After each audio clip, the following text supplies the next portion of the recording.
Pada sesi ini akan kita bahas tentang Research and Development, lebih dikenal dengan R&D, pada pertemuan ke-8. Sub pokok bahasan yang akan kita bahas adalah pengertian tentang R&D. Yang kedua, metode penelitian pengembangan yang di-create oleh Gold and Borg. Tentu dengan tujuan setelah kuliah selesai, mahasiswa dapat membuat desain penelitian yang didasarkan atas pendapat Borg and Gold. Pertama-tama, kenapa R&D itu harus dilakukan? Ada 3 alasan penting. Yang pertama, karena penelitian dasar yang biasa dikerjakan oleh para dosen, para mahasiswa, misalnya korelasional, kemudian expose facto, eksperimental, dan sebagainya itu seringkali kurang aplikatif untuk diterapkan di kelas. Yang kedua, dalam R&D, peneliti ingin memperoleh hasil penelitian yang efektif dan adaptable digunakan di dalam kelas. Karena memang hasil penelitiannya bukan hanya informasi tentang informasi baru hasil penelitian, tetapi hasilnya adalah produk. Yang ketiga, dalam hal ini peneliti ingin mengembangkan mutu pendidikan dan pembelajaran secara efektif. Definisi Borg and Gold itu mendefinisikan bahwa research and development di bidang pendidikan adalah sebuah proses yang digunakan untuk mengembangkan dan juga untuk memvalidasi produk-produk pendidikan. Karena produk pendidikan yang akan divalidasi itu berupa misalnya buku yang sudah di-develop, dikembangkan, kemudian CD pembelajaran, bisa juga media-media pembelajaran. The cycle of this research consists of, siklusnya terdiri dari studying research finding pertinent to the product to be developed.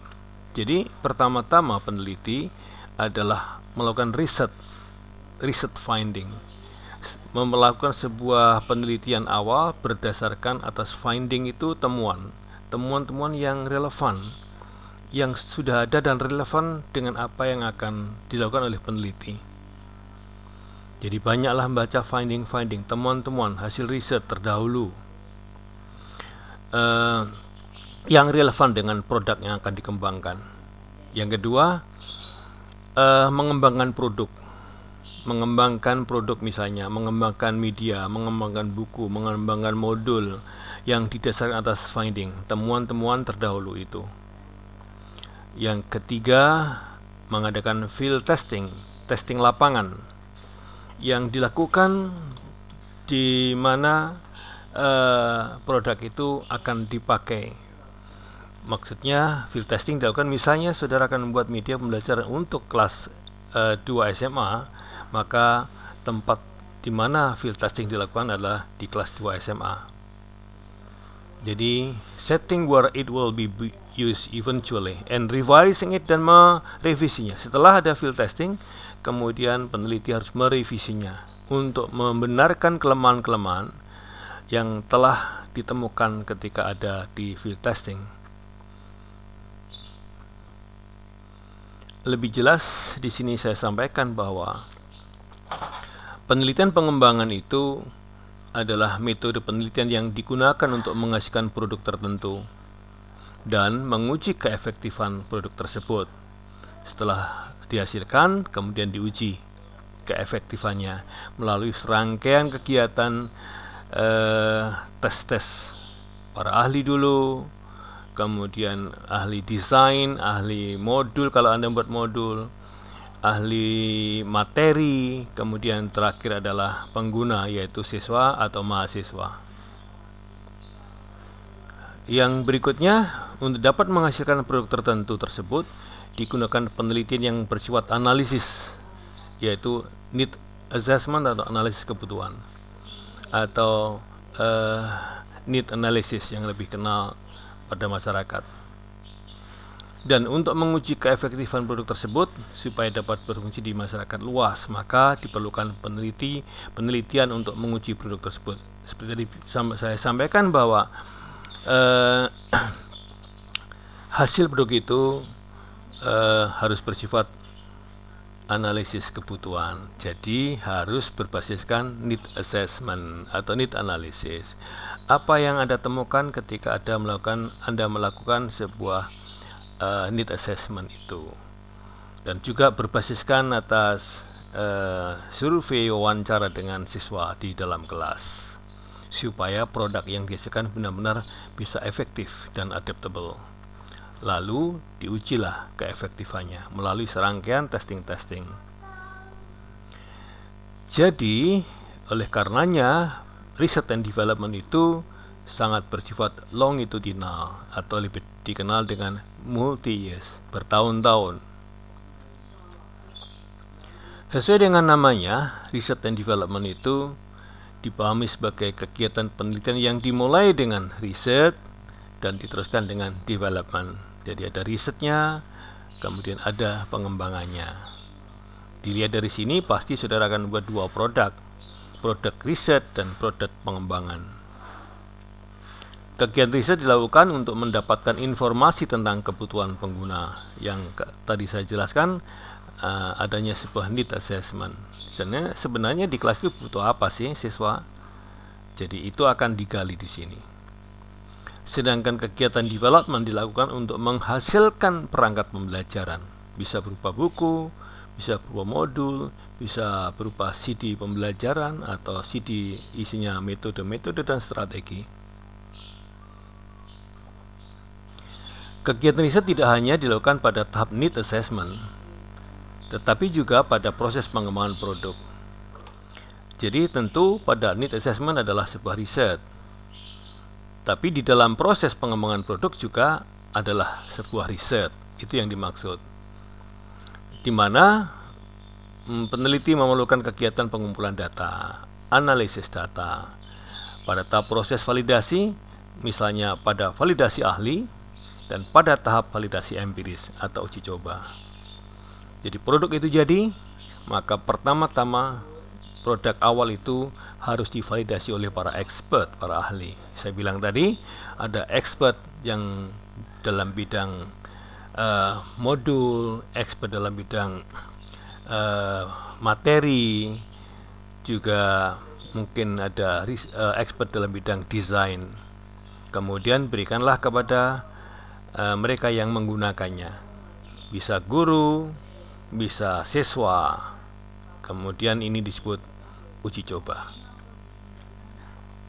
Sedangkan nama development mengacu pada produk yang dihasilkan dalam proyek penelitian, yaitu berupa produk.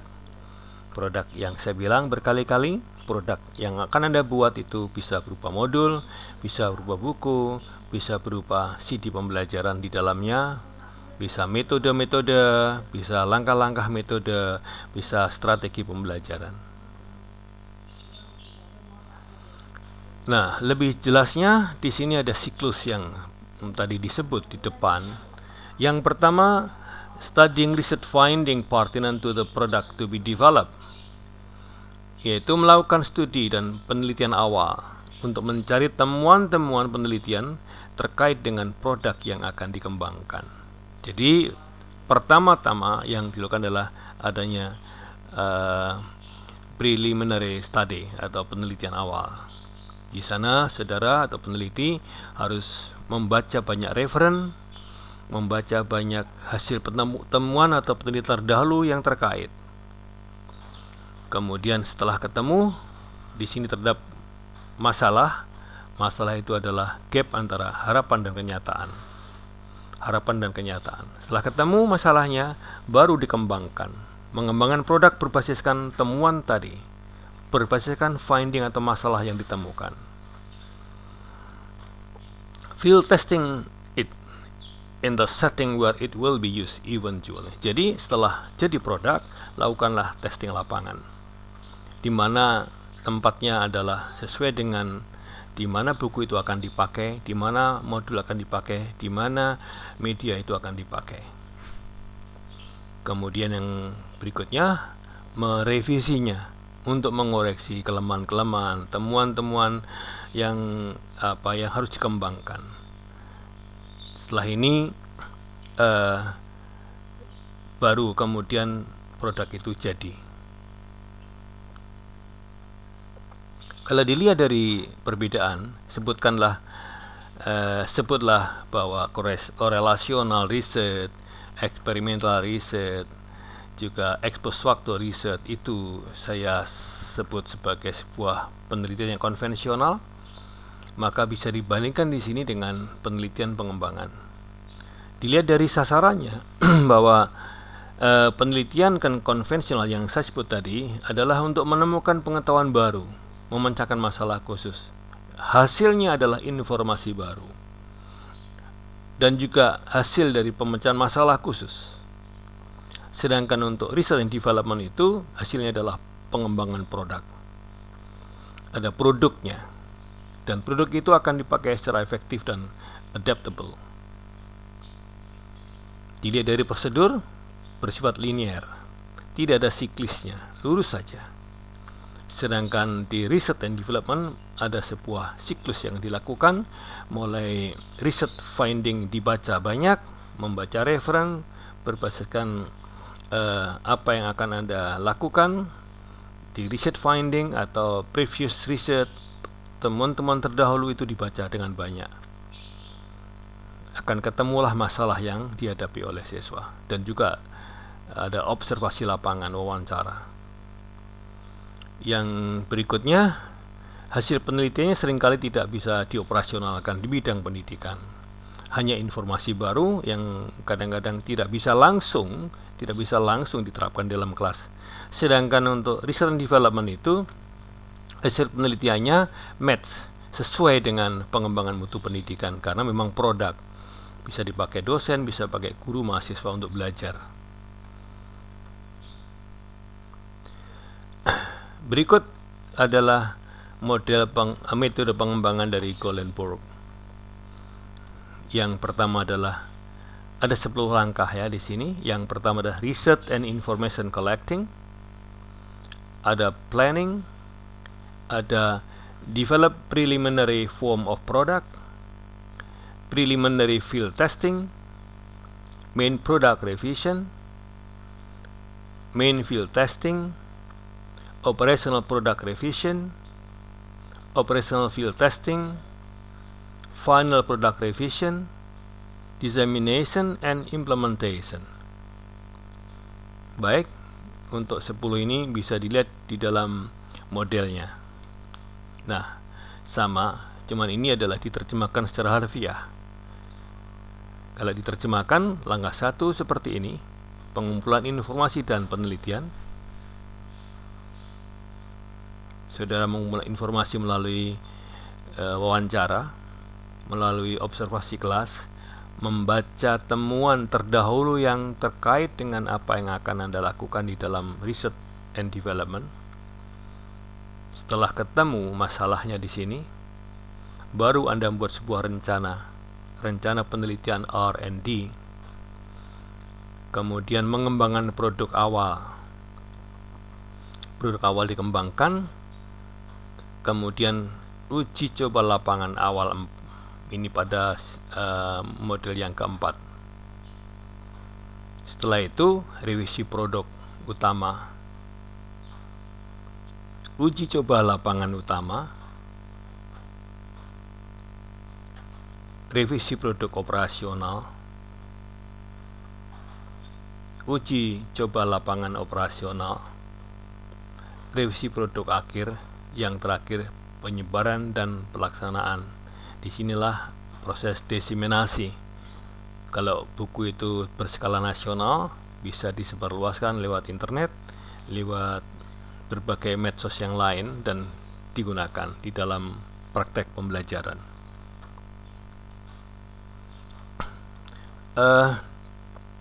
Model itu bisa dijelaskan secara rinci di sini satu persatu. Yang dimaksud dengan need assessment itu adalah sebuah proses yang sistematis untuk menentukan tujuan pembelajarannya apa, mengidentifikasi ketidaksesuaian antara kenyataan dan kondisi yang diinginkan. Yang saya sebut adalah masalah.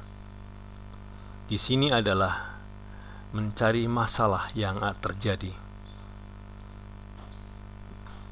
Caranya, adanya kajian pustaka yang harus dibaca, buku referen yang terkait. Lakukanlah observasi. Kemudian buatlah persiapan laporan awal berupa format-format laporan awal. Penelitian awal atau analisis kebutuhan sangat penting dilakukan guna memperoleh informasi awal untuk melakukan pengembangan. Nah, ini bisa dilakukan misalnya melalui pengamatan kelas untuk melihat kondisi real lapangan. Ini yang pertama. Perencanaan, setelah ketemu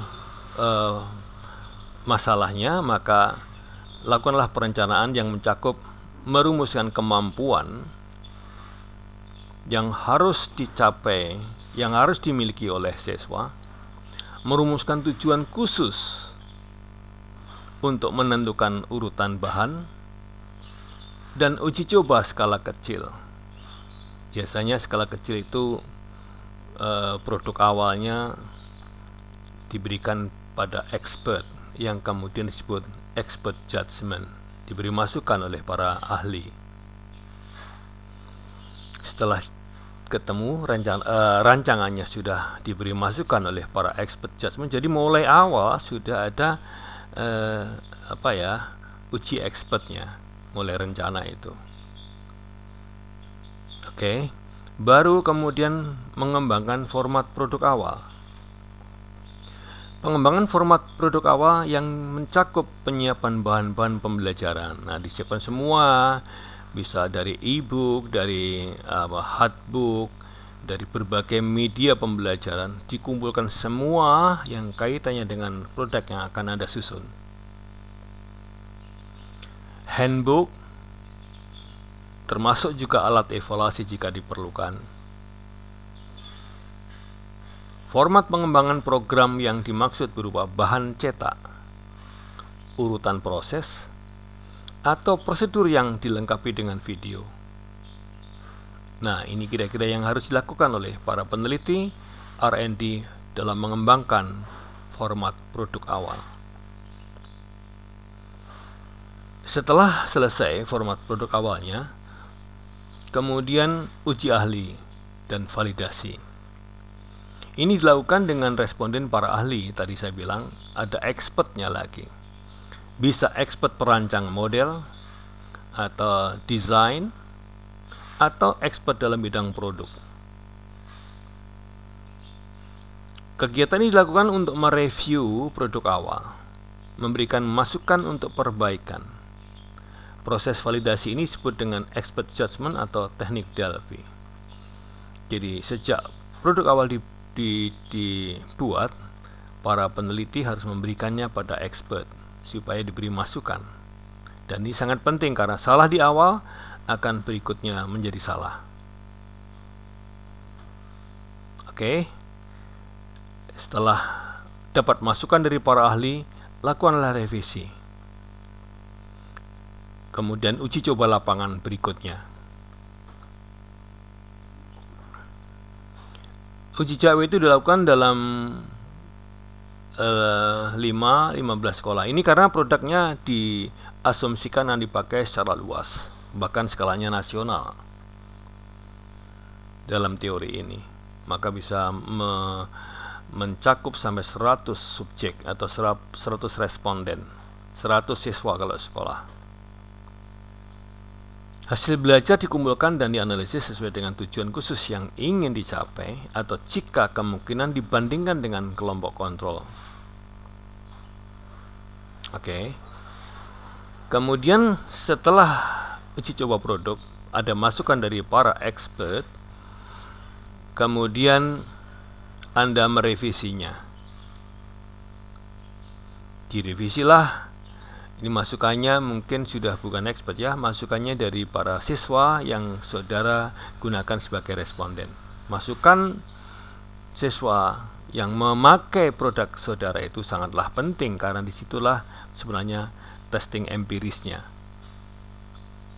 Baru Anda revisi produknya berdasarkan masukan dari para siswa yang terlibat di dalam proses uji coba ini. Dikerjakan berdasarkan hasil uji coba lapangan. Hasil uji coba lapangan dengan melibatkan kelompok subjek lebih besar. Setelah itu, Anda lakukan lagi uji coba berikutnya, yang biasa disebut uji coba lapangan, melibatkan 10-30 sekolah hingga 200 subjek atau 200 siswa. Ini besar sekali. Lakukanlah wawancara, observasi, dan penyampaian angket, kemudian dilakukan analisis. Tugas saudara. Setelah uji coba besar, direvisi lagi. Setelah direvisi, kemudian selesai, baru didiseminasikan dan diimplementasikan. Dimasukkan sosmed, internet, di mana-mana produk itu bisa berbentuk artikel dalam kajian teorinya. Dalam hal ini bisa dimasukkan ke dalam majalah ilmiah atau jurnal ilmiah. Bisa kemudian dimasukkan dalam ISBN kerjasama dengan para penerbit. Sosialisasikan, baru bisa diimplementasikan. Baik, kita lihat contoh dari bab 3 yang kemudian menjadi tugas saudara membuat desain work and goal. Nah, ini karena pakai work and goal, maka sudah saya jelaskan tadi bahwa ada 10 langkah, mulai penelitian dan pengumpulan informasi termasuk kajian pustaka, observasi kelas, dan persiapan laporan awal. Yang kedua sampai dengan yang terakhir sama yang saya jelaskan. Anda sudah bisa baca nanti persis yang saya jelaskan tadi. Oke. Nah, ini juga dari work and goal, jadi mulai langkah 1 sampai langkah 10-nya sama. Karena ini adalah bab 3. Nanti saudara membuatnya, langkah ini juga di bab 3. Nah, ini adalah model yang digunakan ketika saya akan membuat sebuah buku writing yang berbasiskan scientific approach untuk mahasiswa S3 BPK Blitar.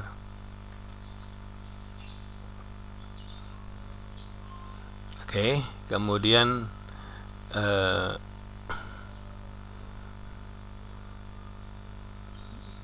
bisa kemudian kita ikuti langkah-langkahnya. Nah, ini yang penting juga. Setelah model, saudara juga bisa menggunakan langkah-langkah ini dalam pengembangannya. Apapun materinya, bisa reading, bisa writing, bisa grammar, bisa apa saja. Kalau itu berbuat sebuah modul, ya. Analisis kebutuhan itu yang dimaksud apa? Saudara harus membaca banyak kajian pustaka. Di sini juga saudara membaca finding terdahulu. Finding terdahulu dibaca banyak. Kaitannya dengan apa yang akan saudara lakukan. Setelah semua dibaca, ketemu, baru Anda juga lakukan observasi dan wawancara di kelas, di mana saudara akan mendapatkan informasi langsung dari pengguna buku, pengguna produk saudara. Ada masalah apa sebenarnya sebelum Anda lakukan sebuah research and development itu? Kenapa prestasi readingnya kok tidak seperti yang diharapkan? Kenapa writingnya tidak seperti yang diharapkan? Kenapa grammarnya? Kenapa speakingnya? Disinilah sesuai dengan apa yang akan Anda lakukan. Baru di-matchkan dengan kajian pustaka sebelumnya. Nah, disinilah saudara akan mengembangkan produk, bisa berupa modul, bisa berupa buku, CD pembelajaran. Lakukanlah uji coba setelah jadi produknya. Direvisi, baru dapat produk di sini. Nah, kebetulan mungkin produknya yang saya buat adalah essay writing. Nah, uji coba produk yang disampaikan tadi bisa diikuti langkah-langkah ini. Oke, sangat mudah. Di sini dengan tujuan untuk memvalidasi hasil yang menarik dan efektif dari pengembangan modul pembelajaran ilmiah essay writing. Langkah-langkah uji coba produk sebagai berikut. Nah, saudara bisa mengikutinya. Ada desain uji coba, subjek uji coba. Subjeknya bisa yang pertama expert, yang kedua siswa. Jenis data yang Anda gunakan, instrumen pengoleksian data, dan teknik analisis data. Bagaimana desain uji coba dibuat? Bisa diikuti di sini. Draft modul essay writing berbasis scientific approach untuk mahasiswa SIP Blitar adalah langkah pertama, tinjauan ahli modul. Saya bilang tadi, ahli modul boleh, sebelumnya boleh diikuti langkah tinjauan ahli desain boleh. Kalau memang memerlukan desain, dianalisis, lakukanlah analisis data. Ini disebut revisi 1. Langkah kedua, tinjauan ahli essay writing, bidang ya. Kalau reading ya reading, ahli writing, ahli grammar, dan seterusnya. Karena ini bahasa Inggris, maka perlu langkah berikutnya, tinjauan ahli bahasa. Mungkin di sini pada organisasi writing organization-nya. Di sini lebih pada sinteknya, kebahasaannya.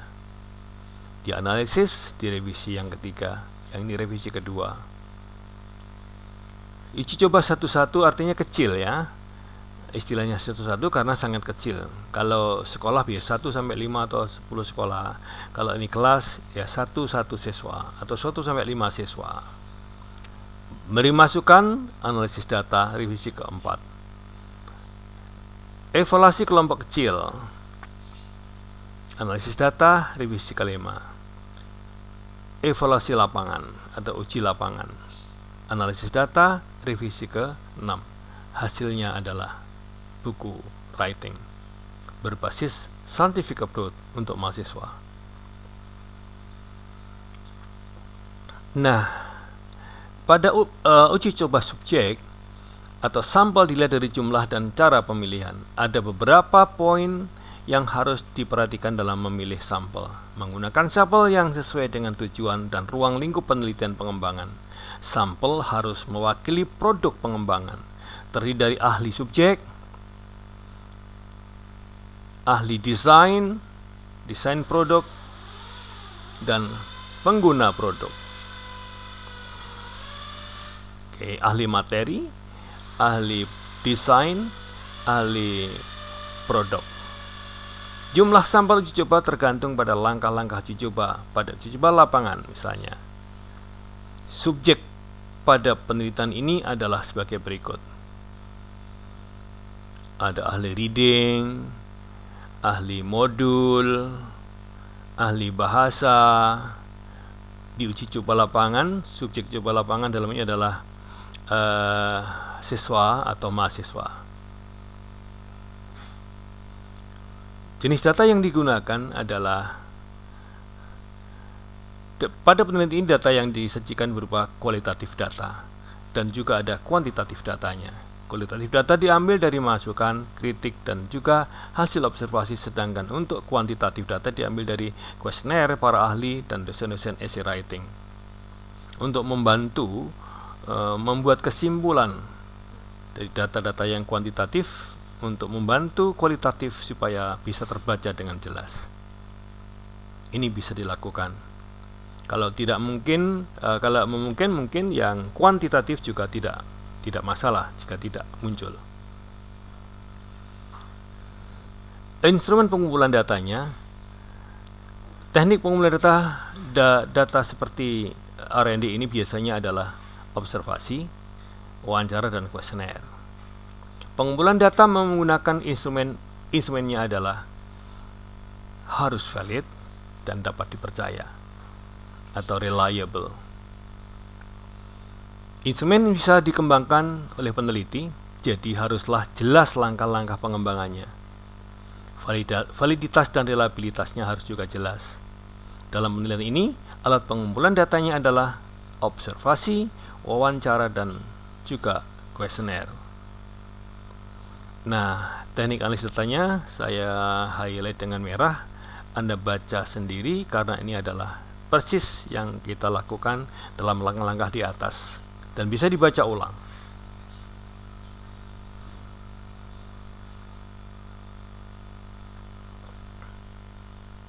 Tugasnya adalah buatlah desain R&D dengan model work and goal seperti yang saya jelaskan tadi. Thank you. See you next meeting. Wassalamualaikum warahmatullahi wabarakatuh.